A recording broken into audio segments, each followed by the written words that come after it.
Hey Pirates, this is Mrs. Prather, and I'm here to talk to you about a book I recently finished for part of our Reading is Freedom, Leer es Libertad series. And I'm wearing my hat from Dr. V that says Leer es Libertad and Reading is Freedom.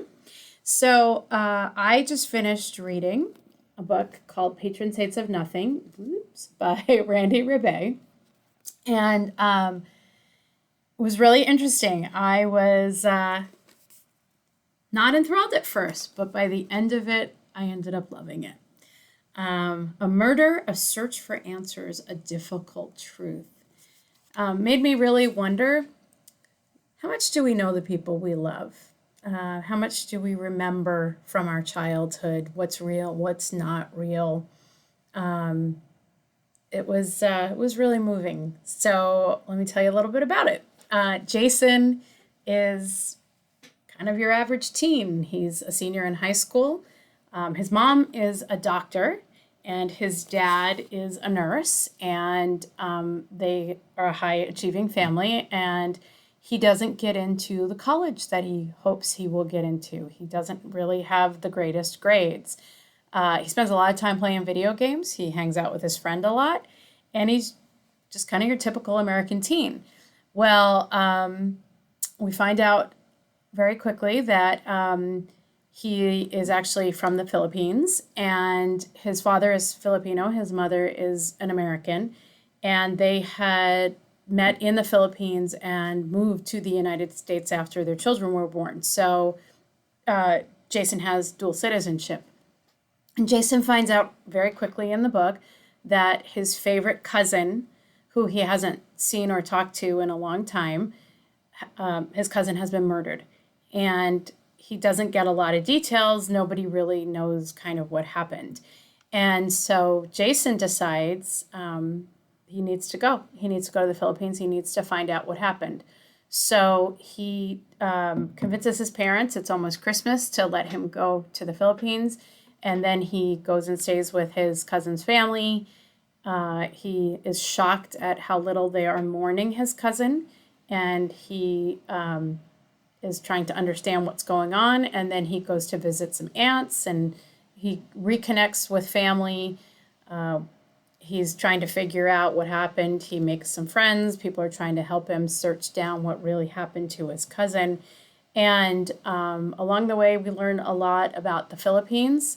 I think as a typical American, I heard some things, but I didn't know what was really happening. There's a lot of poverty, there's a lot of drug use, and the president is trying to clean up the country, and he is allowing the murder of known drug addicts. So Jason is trying to figure out, was his cousin really a drug addict or wasn't he?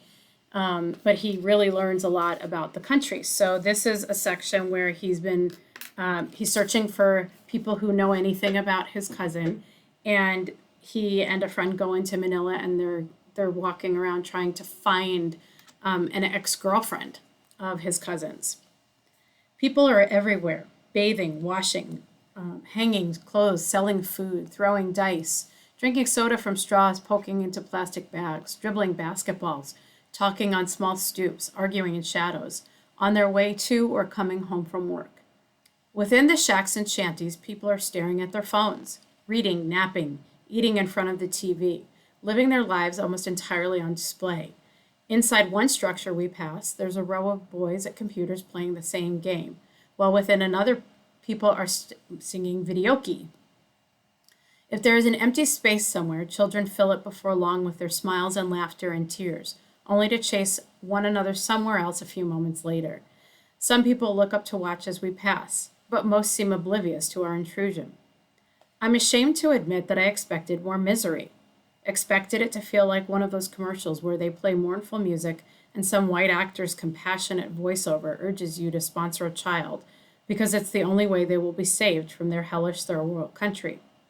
But basically, those living here are living their lives, doing the best they can with what they have, I suppose, doing the same things any of us do, only in smaller spaces with much less privacy. They're finding ways to survive. So Jason probably learns almost more about himself and his own expectations as an American, as much as he does, at least, about the Philippines. And so Jason's gone on this journey, and we go on that journey with him. Miss L's been making fun of me because I keep saying I don't cry at books, but I cried at this one, the second to last chapter. Yeah, I cried. So if you want to learn more about Jason and his journey, about finding out about himself and his cousin, check this one out. See you soon.